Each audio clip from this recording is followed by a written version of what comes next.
Welcome to the Long Thread podcast about spinning, stitching, and weaving by hand. The podcast is presented by Long Thread Media, publishers of Spin-Off, Handwoven, Piecework, and Little Looms magazines. Find us online at longthreadmedia.com. Trinway Silks is where weavers, spinners, knitters, and stitchers find the silk they love.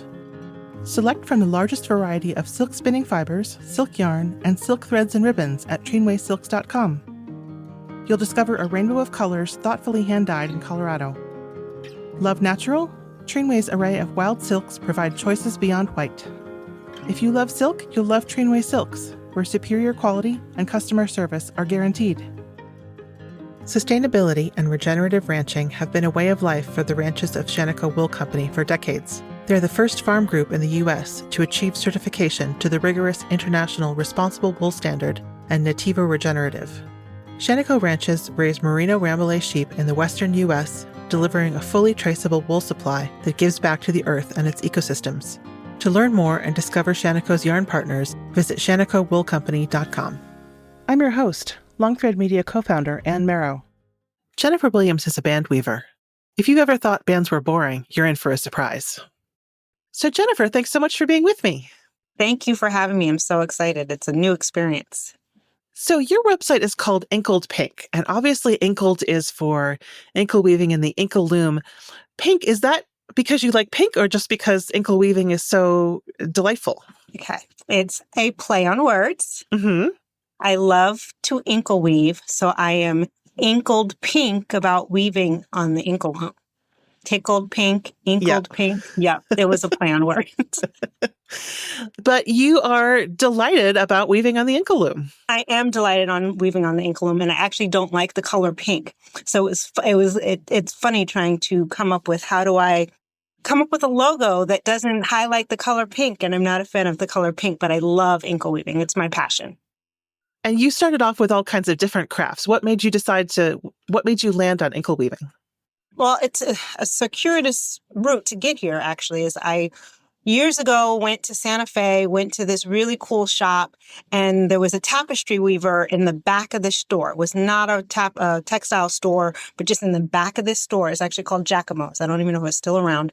There was this tapestry weaver making these amazing, artistic, beautiful works of art. They look like painting with yarn. They really did. And so I was like, oh, wow, how cool, tapestry. And that just kind of stayed in the back of my head. Yes, I've always played with fiber. My crafts have always been yarn, fabric, always. But when we moved to Orlando, for some reason, I said, I want to learn how to tapestry weave. And I found my Weavers Guild. But at the time, there was no one in the guild who was a tapestry weaver. But when going to the meetings, I realized I'd found my people. So sitting through show and tell, the presentations, just people in the audience are working on something like I was in the right place. And so I think I was there maybe a year or so, just being there. And I decided I wanted to participate in the holiday sale, but I didn't weave yet. And so we have an amazing library. I took some books out of the library on braiding I came up with the idea. I don't know why, but I wanted to do a watch band. And so I looked up braiding, I looked up some knotting things, just trying to figure out how do you make a watch band. And one of the guild members walked in wearing an ankle belt.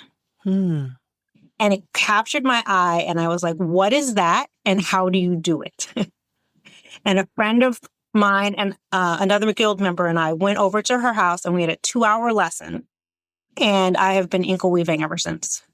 It stuck. There's tactilely the sound of the shafts, when you change the unheddled to the heddled, there's a sound that makes me happy. Just having the loom in my I don't know, it just makes me, I love inkle weaving. I do. So one of, I think probably the least favorite question that every inkle weaver gets is, but what do you do with it? Because weaving inkle bands is so fun and playing with the color is so fun, but what do you do with it? You actually make a really wide variety of things. It was the strangest thing to me that when I started inkle weaving, I started thinking through inkle. If I wanted to create something, it was just like this. I have a notebook at home that I just idea after idea came to me. I don't know why these narrow bands turned into something in my brain. But I will confess, I have a bin full of bands that have no purpose because I just love the process of making the bands. So sometimes when I get an idea for a project, I just dig through the bin because I already have some. But I have a notebook full of ideas for bands because I can't explain it. It just, the way I tell people, yes, what do you do with inkle bands? You're limited only by your imagination. But I say to people, if you think about a band as you would think about ribbon, and people make millions of crafts with ribbon. It's just a different type of ribbon. And it's just, I don't know, I'm inspired by ankle bands.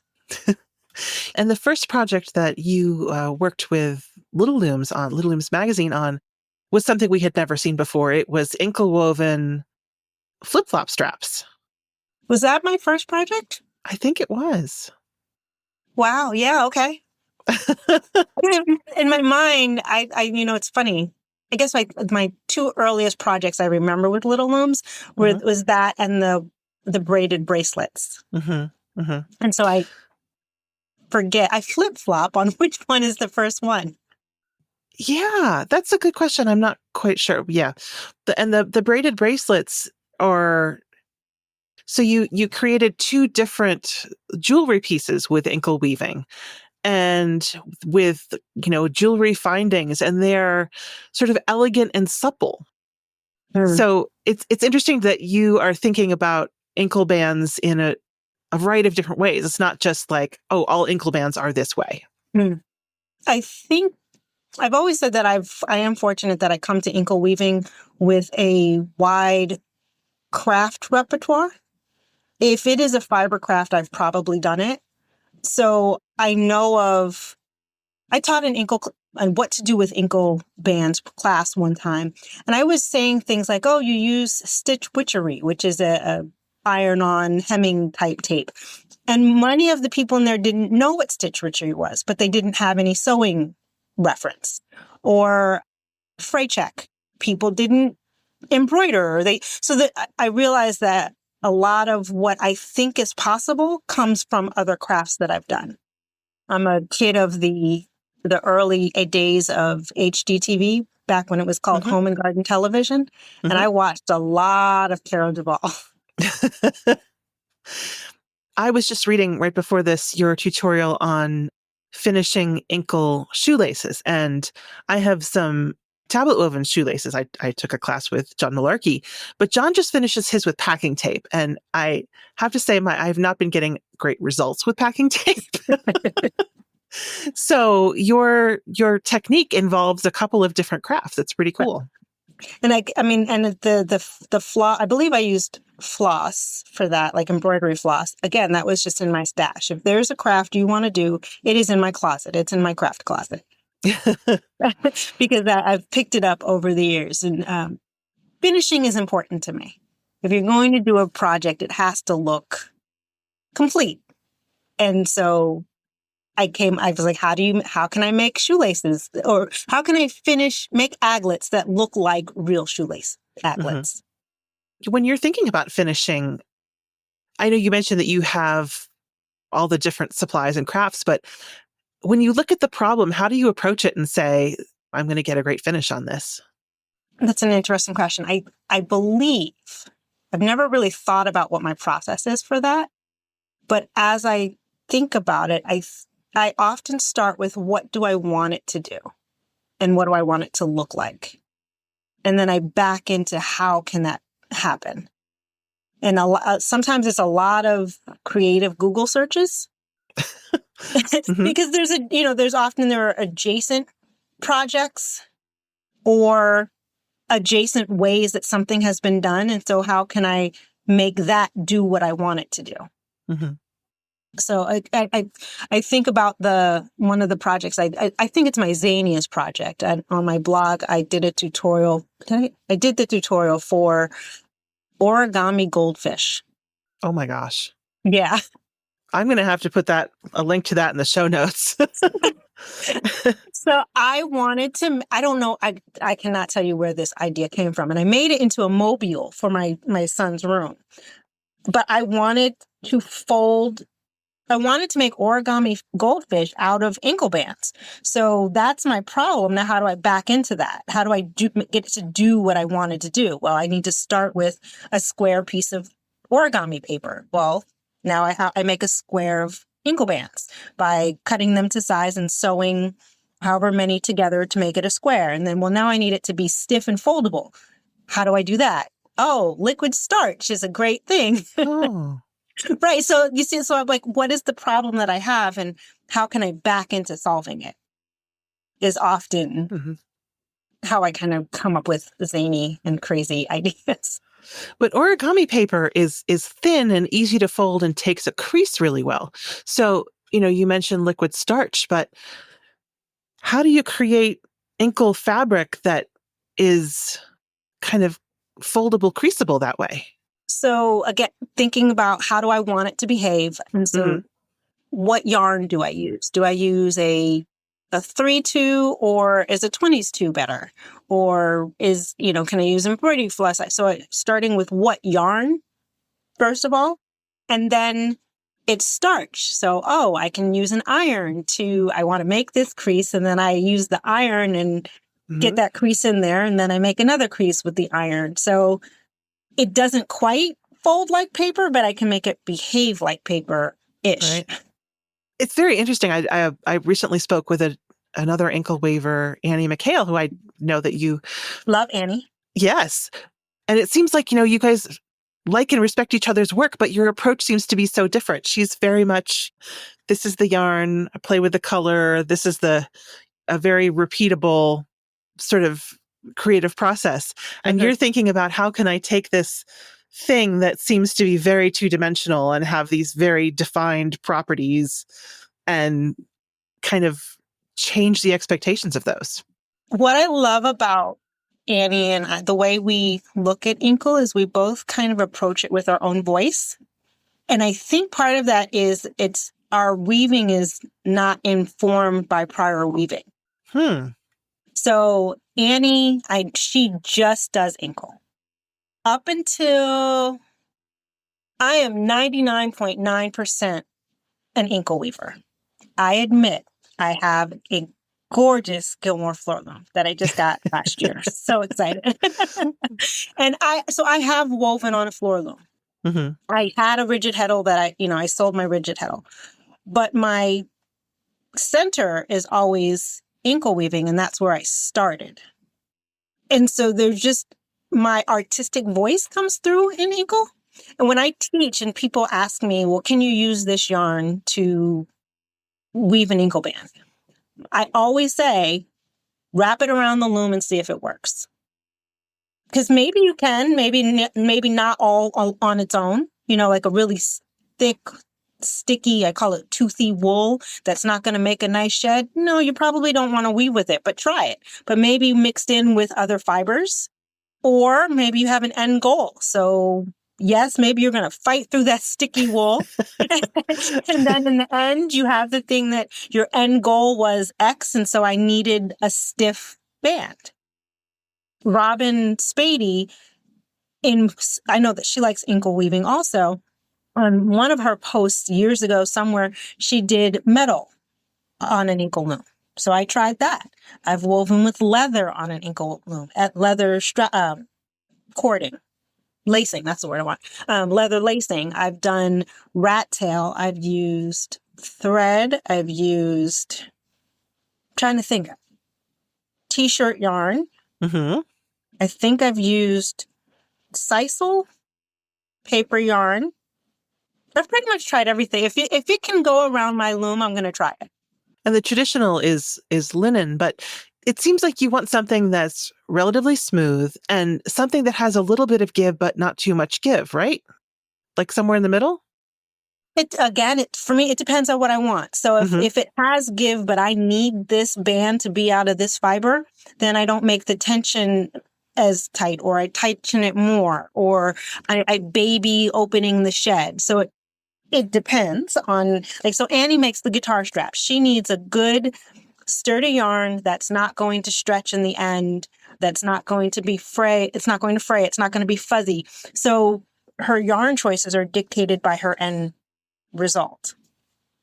It is difficult to weave an inkle band with like a knitting yarn that has a lot of stretch in it, but I've done it. Well, I was just thinking about things that have very little give, and how difficult that must be to change the shed. And maybe it's not, I don't know. Well, I was going to say, so the give in terms of the stretch of the yarn, or what I call the toothiness of the fiber when it's against itself.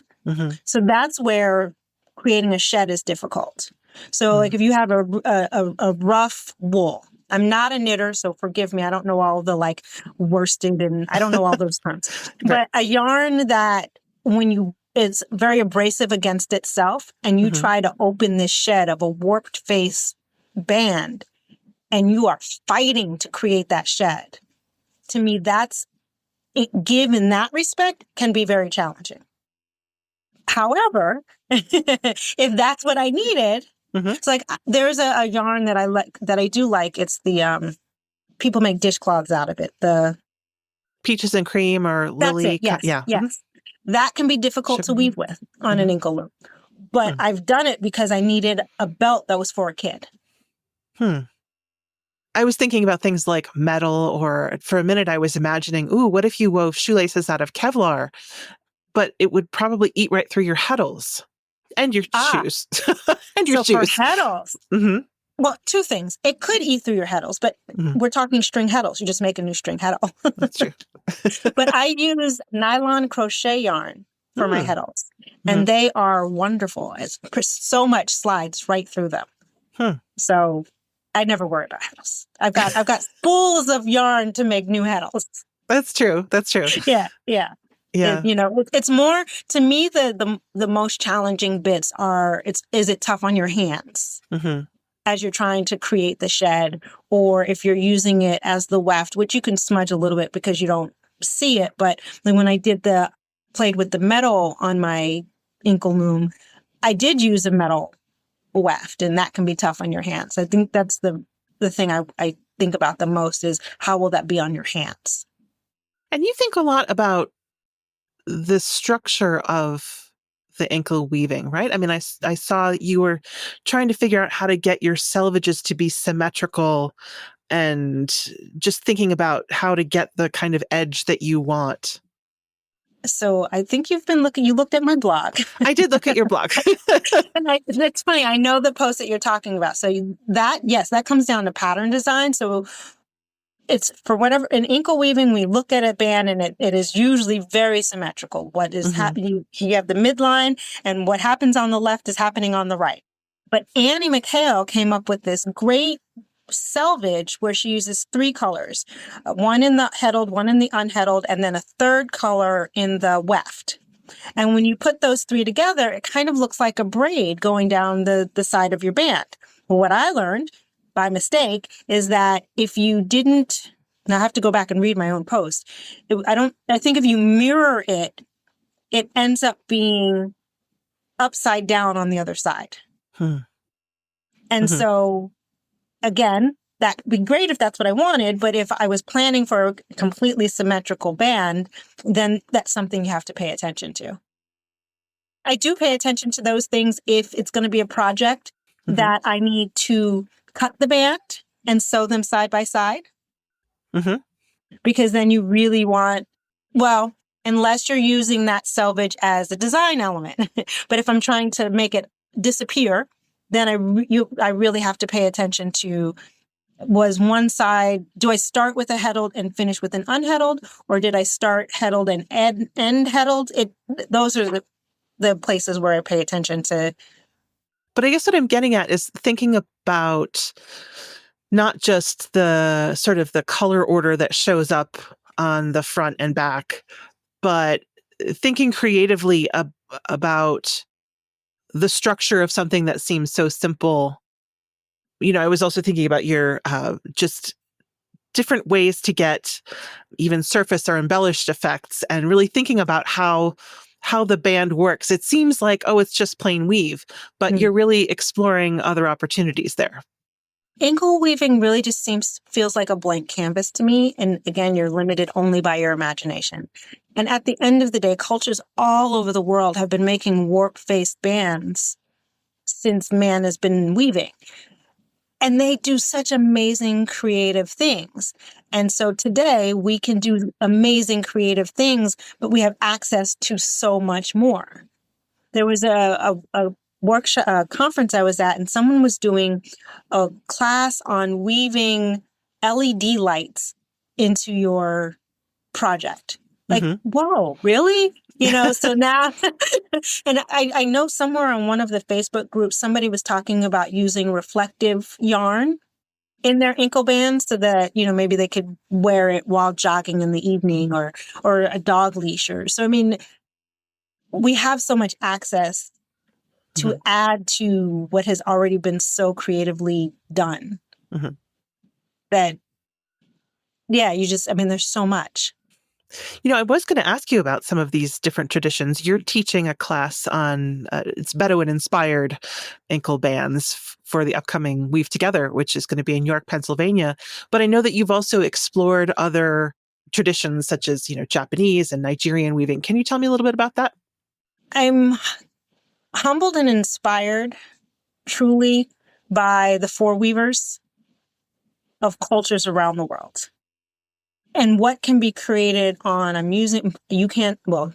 in air quotes, simple looms, right? I know that that's the term that we say. It's a simple loom. And I think I almost feel like the word simple is almost insulting.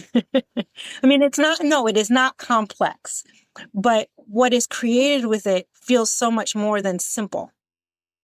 And so much of the weaving that we learn, honestly, is European in focus. And so when you broaden the scope of where you look for the weaving traditions, oh my goodness.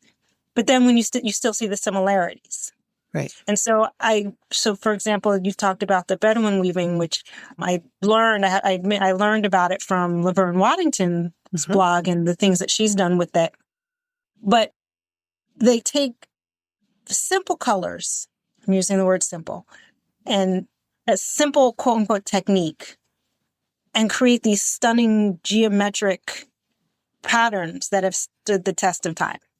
But then the technique that they use has inspired me that I see, well, what else can we do with this supplementary warp technique? Because the way Bedouin weaving works is you're using where normally we would warp one color in a heddle or in an unheddled, they do multiple colors in that same warping path. And then you select what color you want to be on the surface versus the back. Well, what if we warped the loom completely with multiple colors in each warping path? Then you've got like a crayon box at your fingertips, and you can pick a warp color at random. And so, I mean, what has already come and the inspiration from that. And then I'm passionate about band weaving. I'm passionate about warp-faced weaving. But then I'm very passionate about the idea of weaving that happened in the continent of Africa. Because as a Black woman in America, as a weaver, I tried, what contribution did my ancestors make to weaving? You don't see it, but I know it happened. We wore we had textiles. We have textiles. And so in doing that research, I found in Nigeria, there is a group of women, Yoruba women, who weave on an upright loom, but it's warp-faced. So I was like, okay, it's warp-faced weaving. And then there is a form of weaving. It's a narrow cloth. Many people are familiar with kente cloth, but kente is a balanced weave. Well, in Nigeria, there is a textile called aso-oke, which is a narrow 3 to 5 inches wide cloth, but it's warp-faced. And they do this amazing technique that creates it's a supplementary weft technique that creates warp floats on the surface, but also holes. So you're kind of creating lacy fabric Oh, cool. in a warp-faced textile, which you don't see or ever, Oh, right? And yeah. and it's woven out of a highly prized wild African silk. Ooh. I know. And I mean, and then they do this amazing another amazing supplementary weft technique with contrasting colors of thread that create geometric pattern. I mean, but the research to do that. And then now I've said, well, I love it and I need to, let other people know about it because we don't know. But also, it made me think ankle band, right? So how can I interpret this technique to an ankle band? And is that a weaving tradition that's currently being practiced? Are people still doing this? A They lot of are. traditional weaving kind of tends to disappear, unfortunately. Right. No, and it is still being practiced today. Mm-hmm. Now, like you said, like for many, many weaving traditions, it's not being practiced in the way it may have generations ago, but there are aso-oke weavers, very prominent. There's this one young man who's doing it on Facebook, and he lives in Nigeria. He put out a class on doing a virtual class through Facebook on how to do this technique. Wow. Yeah. One of the things I love is the way that weavers can connect with each other. One of your early experiences at this was at the Braids conference, and I know that you've studied weaving in Japan, and it's a lovely metaphor for weaving together, but this warp-faced weaving can really take people to different places and connect them. I have been super fortunate to find there is an organization, the Braid Society. It's headquartered based in England, but it's an international organization. And it is focused on narrow types of weaving. So clearly inkle weaving, tablet weaving, but ply split braiding, kumihimo, sprang, finger loop braiding. I mean, if it is narrow and you make it with your hands and on a loom, or Mm-hmm. it's in this conference. And I was so fortunate to discover it back in my first conference was in 2016, and it happened to be here in the States in Tacoma. And that's where I met John Malarkey the first time and got to meet Annie in person. It was so exciting. But it really was like a who's who in narrow wares. It was amazing, but it rotates around the country and it happens about every 3 years. So I got to go to Tacoma. I got to go to the one in Japan. Sadly, the one in Copenhagen happened kind of right at the end of COVID. So I missed that one. And then it's going to be here again this year. Oh, cool. In Cleveland. In Cleveland in 2025. In Cleveland, yes. And I'm really excited. I'm honored to be able to teach there this year. Oh, wow. What are you going to teach? So I'm teaching a aso-oke class and a Mapuche-inspired class. And I say Mapuche. Mapuche is a group of people and weavers. It's a group of people who have a weaving tradition in Argentina and Chile. Oh, okay. And again, it is narrow, warp-faced weaving, but they use a frame loom that traditionally is just made out of sticks and tied together with, cording, and you have a frame. And they make these amazing bands with techniques that you don't see in other regions. And it's just so fun and creative to weave these that I kind of want to collect all of the different methods and techniques and just play with different opportunities. So what are the ways you can do it? There's you can change how you warp it. You can change your pickup, right? What are the other ways you can alter your ankle bands? Well, if you're just talking about just the weaving, to your point, yes, it's a manipulation of the warp that's in front of you, but there's the pickup of just a thread that floats on the surface. In Nigeria, they add a supplementary weft and then they create holes. There's cross warp techniques. So you're literally moving the threads that are traditionally stationary across each other and then passing a weft. There's believe it or not, on an inkle loom or on a back, you can weave, double weave. You can make a tube. Yeah. So in Japan, there's sanadahimo, which is a traditional band weaving technique that creates double weave. So, I mean, there's so much. Like if you add weft, you can do inlay patterning. There's there's so much to be able to manipulate. There's using thick and thin. So, you warp with thin and thick. Or you do something like a rep weave, which is often done on a floor loom. So you use a thick and thin weft. And so some of those are kind of embellishments, right? Would you call those embellishments, or they're more structural? I think they can be both. Okay. Right? So inlay, there's two ways to do inlay. Inlay can be just on the surface. And if you cut one, you can just peel it out. Or it can be part of the structure woven in through each shed and come up where you want it to come up.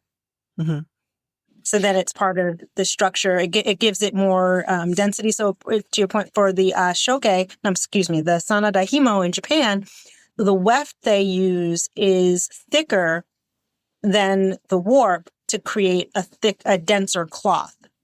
Really? The weft is thicker than the warp? A little bit, yes. Huh. That's very interesting. But it makes it for a denser cloth. Yeah. That's so cool. Yeah. So it can be structural, or it can just be adornment, depending on how you create it. I'm beginning to see why you can just find endless inspiration and ideas in what seems like band weaving, which is often thought of as just like plain color, plain weave with color. No. But even that plain weave with color. Plain weave is always like, even for floor loom weavers, like, it's just plain weave. No. Tom Knisley, and this wasn't plain weave, but Tom Knisley did a whole book on color and huck. I mean, all he did was change the color. Page 1, change the color on page 2. And oh my goodness, look how vastly different these two things look. And so the same thing with plain weave. If you're familiar with Annie McHale's work, her sense of color is mind-blowing. And I know it comes out of her naturally, but there is nothing plain about her bands, right? And then you add pickup to it, and oh heavens. So how much time do you think you spend imagining, experimenting versus kind of moving forward? But yeah, I mean, do you let yourself just play and see if things go anywhere? Yes. I spend a lot of time thinking about inkle weaving and inkle projects and bands. Life just gets in the way, right? But I'm always inspired by something. So we were somewhere, I don't remember where, and we went into the bathroom, and the pattern on the wall, this made me think of another technique that we can do with an inkle weave, on the inkle band. The pattern of the tiles on the wall, and they were just 4x4 tiles. It made me think of a pattern I could do in croquebrette on an inkle loom. Yeah. It's a pattern on the wall in a bathroom, We go on vacation, and I'm stopping and I'm taking pictures of buildings, because the way the windows are laid out in the building, I can make that a pattern for an inkle band. So even if I'm not able to weave, I'm always thinking about inkle weaving. Always. And when to be able to just play, yes, that's why I have a bucket full of inkle bands that really don't have a purpose, because, I want to try this technique. I want to try this color combination, or just something that's inspired me, and I want to just play. It reminds me of walking by a friend of mine in college who was just sort of smiling and looking into thin air, sitting on the couch. And we'd stop by and talk to him. We're like, "What are you doing?" And he said, "I'm working on a math problem." Incredibly smart guy. He just sat there all day staring at the ceiling and thinking about a math problem. And it seems like you could just entertain yourself by thinking about weaving. All the time. My husband will often look at me and say, "You're creating, aren't you?" because I'm just Oh. kind of off in la la land. Mm-hmm. Maybe I have an idea for, I have a project that I'm actually working on for Little Looms right now. Mm-hmm. And I want to finish it in a way, I can see it in my mind's eye on how I want to finish it, but I haven't gotten there yet. So you might just find me at the dinner table. My eyes are kind of working. I'm trying to figure out, okay, how can I make that happen? So like a pick at a time or one maneuver at a time, running through it. Well, yes, because what's funny is this is now after the band is off the loom. Okay. How do I finish that part to make Mm-hmm. it look the way I want it to look? Mm-hmm. So I guess for me, it's all the process. Like, so I'm creating the pattern, but then I'm creating the project. Mm-hmm. Just when I first started my blog, my thought was, I'm spreading the love of inkle weaving one crafty project at a time. Mm-hmm. Well, that does make me wonder because, you have these teaching projects coming up. How do you go from the sort of internal imagination to teaching other people what you love about ankle weaving? Because some of your classes are the fundamentals of how to set up an ankle loom and beginning weaving, and some of them are more complex or specialized. And for somebody who is so intensely, thinking about creativity in your own particular way, what's it like to teach these techniques to other people? I absolutely love teaching Mm-hmm. ankle weaving. I really do. Because I love it, I feel it's easy to teach it because I want you to love it too. I could talk about ankle weave. I could talk about it all day. Really, I could. And so when I'm in a class and, if somebody signs up for an ankle class, they want to learn how to weave ankle. Well, Mm-hmm. yes. Woo. You're already halfway. I'm meeting you halfway there. Right. And then when you're in the class and you see the aha or the joy that I'm making cloth. I mean, there is not much that's better than that. That's true. But if you think about things differently than other people, then figuring out how to convey those ideas to somebody else can be challenging. That is true. That is true. I think the key for me has always been trying to figure out how people are receiving information and trying to give them different. So I tell you, I show you, I might write it also. And trying to listen to transferable skills. I was in outside sales one time in my life, and we took a training course. And one of these things they said is people might say a lot of stuff when they're saying no or yes, but Right. often no, because they're trying to help us sell. But what is the true objection? And so applying that to teaching someone to do something, it's not necessarily an objection, but if they're stuck on something, what is between the two of us in our communication? What is the disconnect that I am not delivering to you? Am I saying it incorrectly? Did I show you? Are you more of do you want me to tell you? Do you want me to stand here while you do it? Trying to suss out where we're not connecting.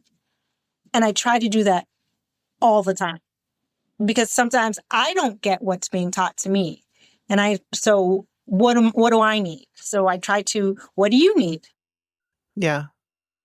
That is so interesting. I'm gonna steal that. What is the true objection?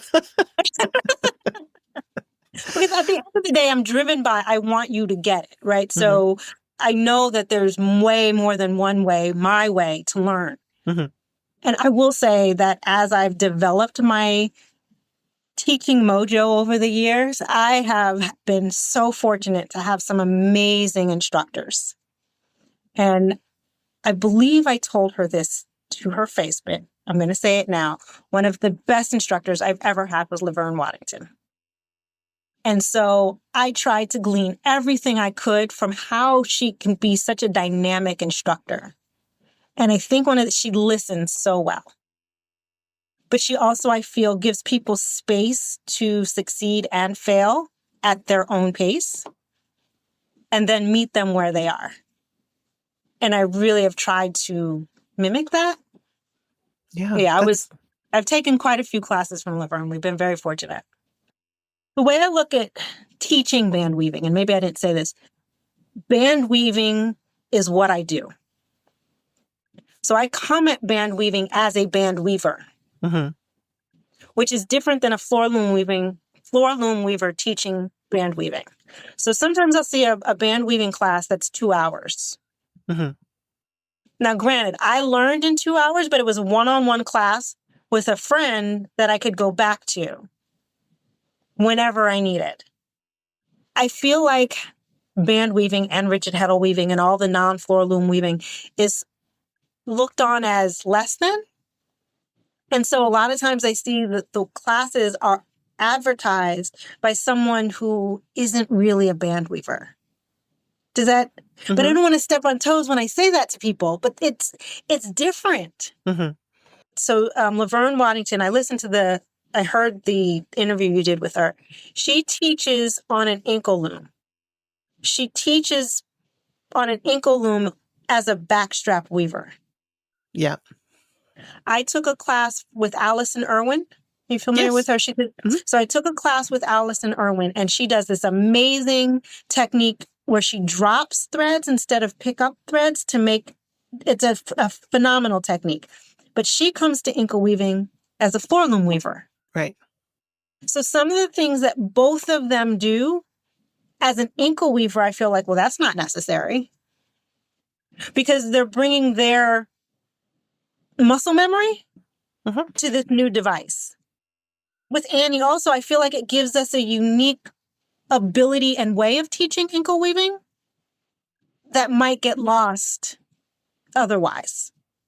That absolutely makes sense to me because, I had a 4-shaft loom briefly, but I am a rigid heddle weaver. Mm-hmm.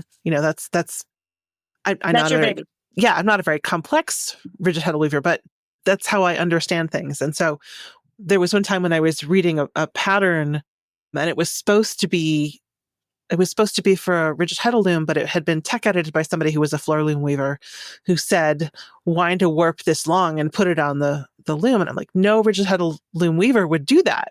Right.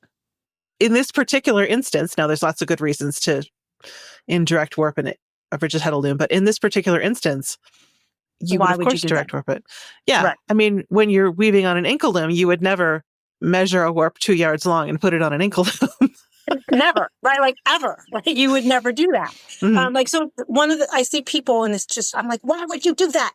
But when people are tying on their warp, they do in each warp pass individually. No. Mm-hmm. But again, that's a floor loom weaver coming to the idea. So it's single thread. No, just it's a continuous warp. Mm-hmm. And some of them will be tied. But you don't have, so that, we could have talked about it before, but I feel like as an ankle weaver, I'm unique to teach ankle weaving because of that. That's where I come at it from. I can now read a draft for floor loom, and my very first floor loom project was a 2-2 twill double wide tartan. Wow. That was my first floor loom project. Wow. Because when I jump in. Mm-hmm. Right? But I am, even just the other day, I'm now the program chair for our guild. I will. And so I'm looking at who do I want to invite? And I want to ask some of our seasoned weavers, who would you like to see? Because they've been at it so long, they're like, that's boring. I don't want to do that. And kindly, one of the people I was talking to said, well, I would put your name in it. I said, no. I am a seasoned ankle weaver. I know my craft, but I am not a seasoned weaver. I don't know all the structures and I'm not a floor loom weaver. That's, I guess, do you know what I mean? Like even rigid heddle, I struggle with rigid heddle. But all of these specifics, I mean, we started off talking about how you are like a fabric crafter, and in the general world, we could just refer to ourselves as makers. So it's kind of like, depending on how small the room is or how specific it is, you say, well, I'm not this or I'm not that. But really, we are all together under a particular. I mean, I don't want to be all kind of, No, oh, well, to the your other, point, yeah. Mm-hmm. I'm a weaver. Mm-hmm. At heart, I am a weaver. I want a warp to cross the weft, and I am a weaver, right? So that's why I have all of these looms. My center and is band weaving. So, you mentioned that you're thinking about ankle weaving all the time. And I did want to go back to something that you did on your blog a while ago, which was to have a daily weaving practice. And it's something that, like a daily journaling practice, is something that I don't think anybody does it forever. But I'm curious what made you start and what you took from that. What made me start was we always say, well, I don't have time. And there are so many things in life that you will never have time for unless you truly make time for it, because it's easy to do the other thing that's waiting for you.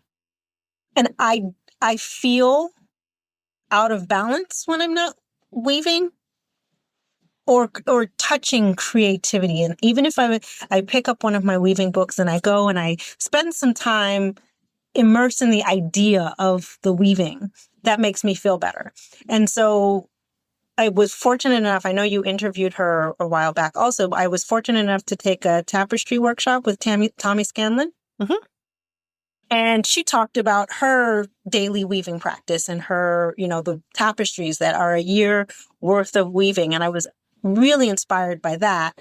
And then after taking Tommy Scanlon's class, I discovered a book by a woman named Wendy Chen. And it was A Year of Knots. And she learned a new knot every day for a year and documented it on, the socials out there on Instagram, I think. Yeah, she did it on Instagram. And then she created a book.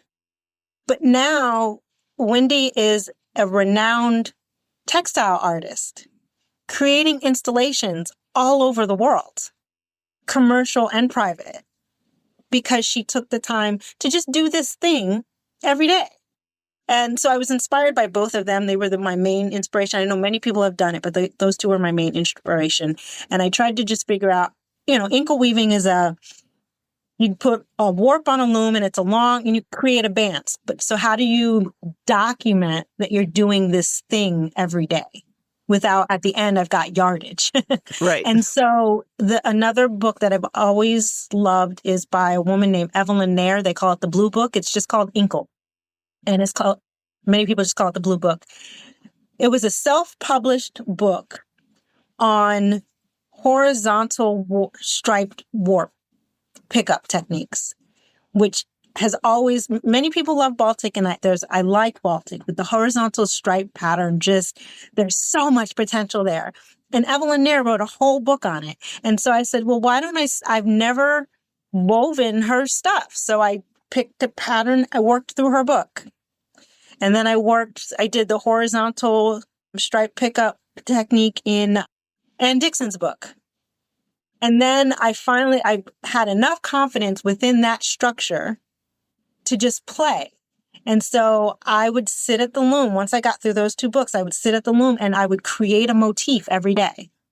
Oh, wow.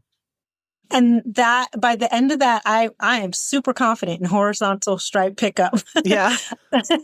But what it does, what are the nuances? If you pick up from left, can it be symmetrical? Or if it was a great practice for learning, but it was a great practice for feeling in touch with fiber. That makes me feel good when I can weave.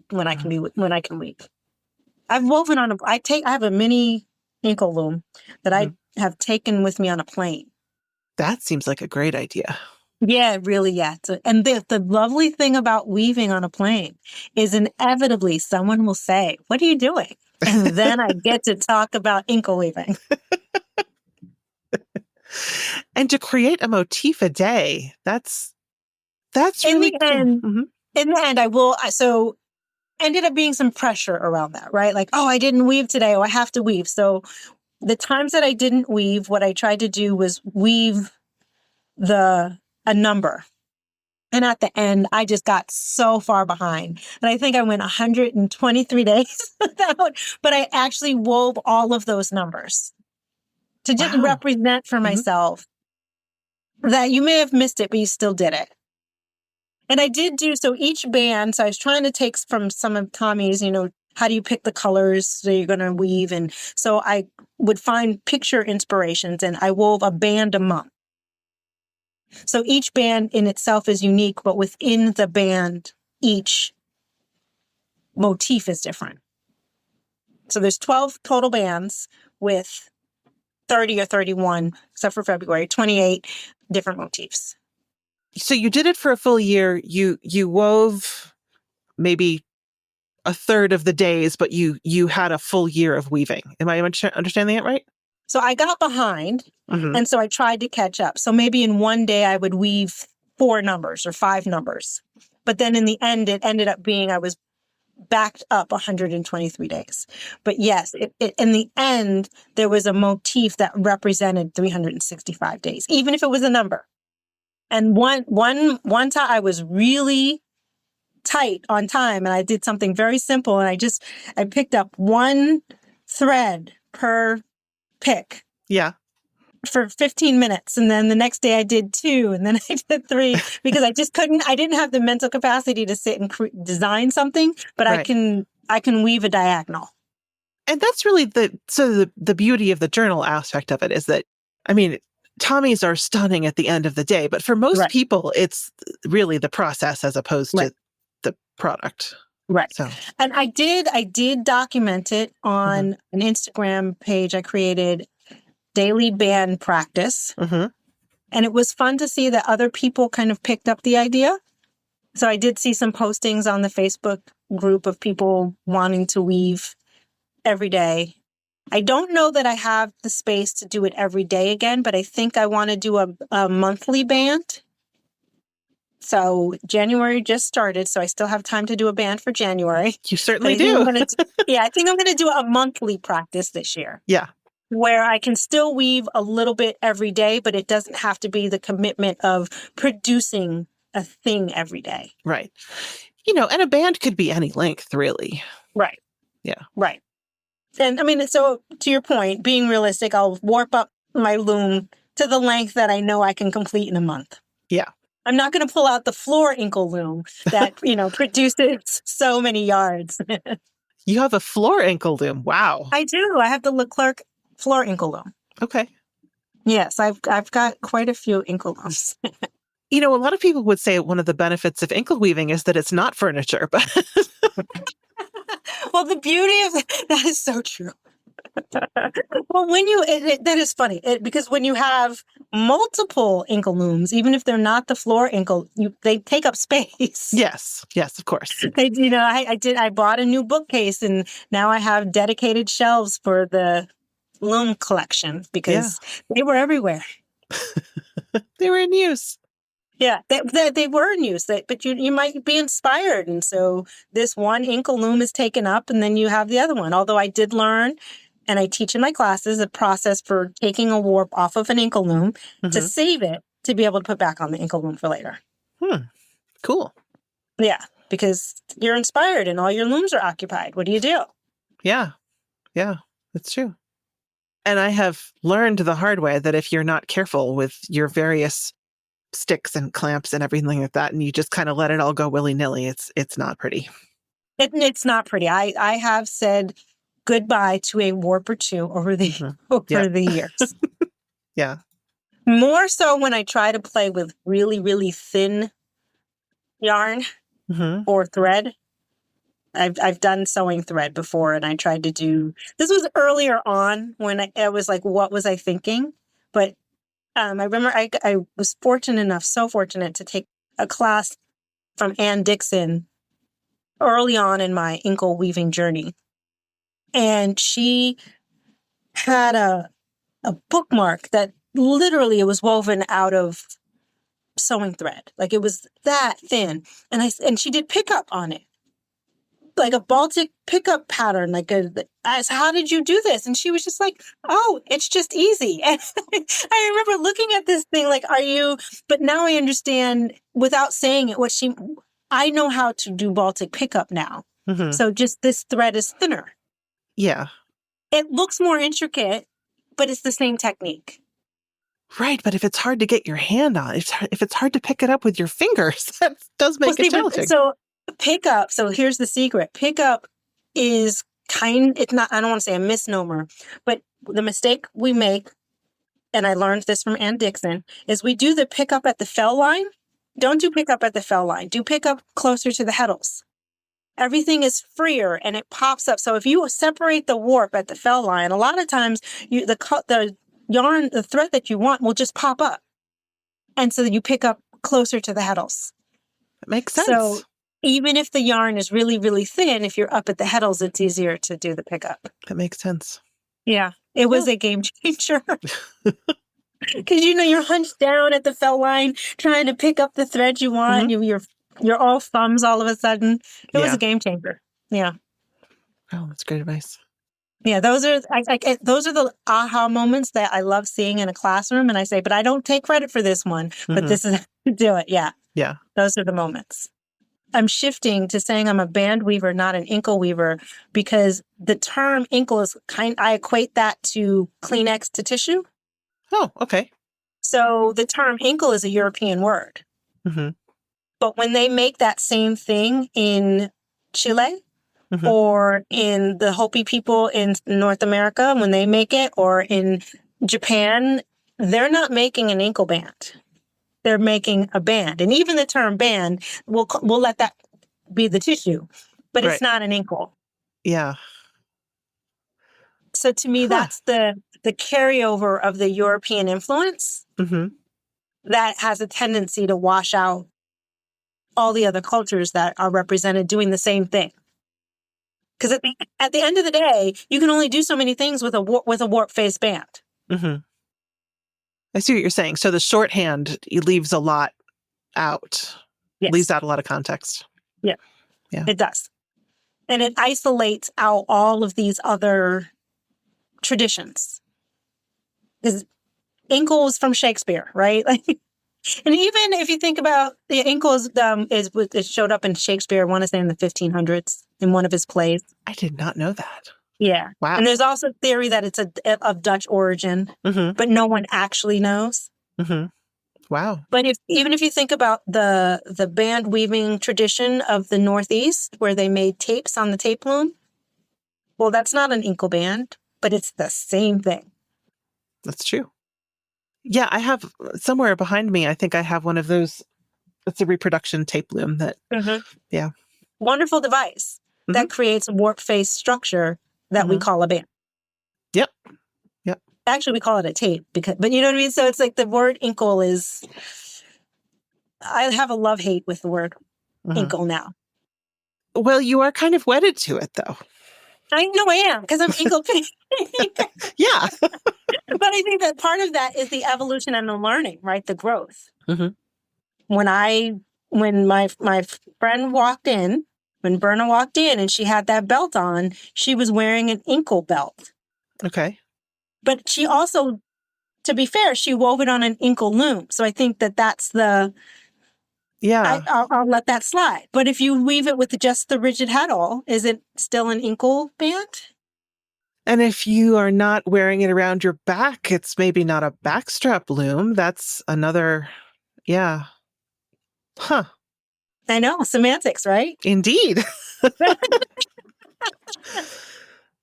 Yeah. Yeah, I spend a lot of time thinking about right. And, yeah.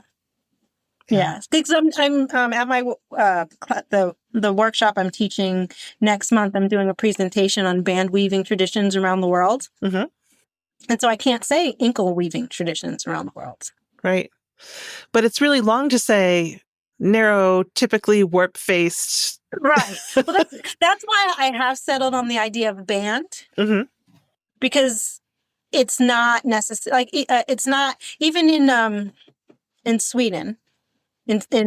Or the Sami people, the word is band. It's B with the little O, A, and D. It's not inkle. So to me, band is okay. It's like saying ribbon. It's a thing versus isolating it to European only here, this place.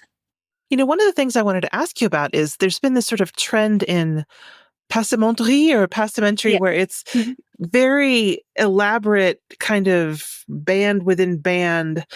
And that, I mean, it's held together with a tape structure. I mean, would you consider that to be part of your realm in a way? Absolutely. There is a band going through the middle of that passementerie. Absolutely. Yeah. Robin Spady does a whole thing on passementerie. But I Mhm. mean, you are creating, they would have called it probably a ribbon. You're creating a ribbon, and it is just supplementary weft play. Big loops coming out of the side, and then you might skip 5 or 6 picks, and you put that weft back in, and it comes out the other side. It's just weft play. Weft play. I love it. Yeah. Yeah, you're right. It is weft play. Yeah. Uh-huh. Wow. Yeah. So Cool. but it's fascinating and absolutely gorgeous, and the history of it. It's funny. I think it is just a band, but wow, right? Again, just a band. Yeah. Boy. Yeah, I know. There's so much to talk about when it comes to warp-faced, narrow. What did you say? Structure. Yeah. There's Yeah. so much. That's why there's a conference dedicated to just narrow wares. Yeah. Narrow wares. I love it. Yeah. So, Jennifer, what are you most excited to weave next? I have as an idea and a project that has been sitting with me forever, and I've not done it, but it is ever present, is I would like to translate Bargello patterns to an inkle band. Oh, that would be gorgeous. Yes. But I also am working on a book on shoelace patterns. You're working on a book? You're writing a book? Yes, on shoelace patterns. Wow. And then a book on horizontal stripe patterning. So what I'm most excited about weaving is the Bargello. The shoelace book is a pet project, and horizontal is that's the big project. Wow. There's not enough time. I would have a hard time deciding which of those to work on. They all sound incredible. Yeah, it is difficult. So I kind of try to work on them all at the same time. It's like having 3 books on your bedside table. Exactly. Yes. Someone used the phrase, and I'm sorry, I don't remember who said this, being an ADHD crafter.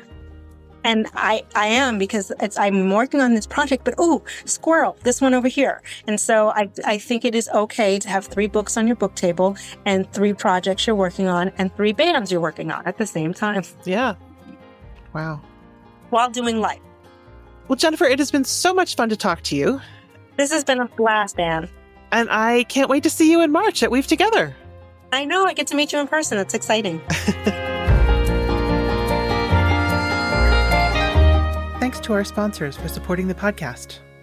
Thank you for listening to the Long Thread Podcast. If you've enjoyed this episode, please rate the show and leave us a comment on Apple Podcasts or your favorite podcast platform.